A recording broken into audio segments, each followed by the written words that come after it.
वडे, पापड, कुरडया, बिबड्या असे उन्हाळी वाळवणाचे पदार्थ कितीही बनवून झाले तरी जोपर्यंत लोणचं आणि मोरांब्याच्या बरण्या भरून अशा डोळ्यासमोर दिसत नाही ना, तोपर्यंत आम्हा बायकांना उन्हाळी कामं संपले आहेत असं वाटतच नाही. आता इथे मी 15 किलो कैरीचं लोणचं आम्ही घातलं होतं ते दाखवते आहे, पण व्हिडिओच्या शेवटी 3 किलो कैरीसाठी लागणारं साहित्य आणि त्याचं प्रमाण दिलेलं आहे. तर लोणचं बनवणं म्हणजे हे एखाद्या वार्षिक सोहळ्यापेक्षा कमी नसतं. आमच्या लहानपणी तर आम्ही इतके एक्सायटेड असायचो ना जेव्हा लोणचं बनवलं जायचं घरामध्ये. कुणी कैऱ्या धुवायचं, कुणी पुसायचं, वडील कैऱ्या फोडायचे आणि आमच्याकडे त्यातल्या कोया काढण्याचं आणि लसूण सोलण्याचं काम असायचं कंपल्सरी. त्यानंतर आई किंवा आजी मसाला बनवत असतील तर त्यांच्या आजूबाजूला लुडूबुडू करायला खूप आवडायचा लहानपणी.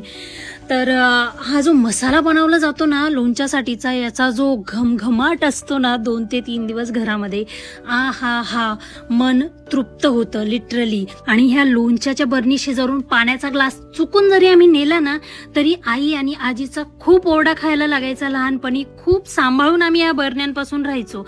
पण ह्या ज्या नव्या नव्या लोणच्याच्या फोडी नळाखाली धुवून खाण्याचा आनंद काहीतरी वेगळाच असायचा.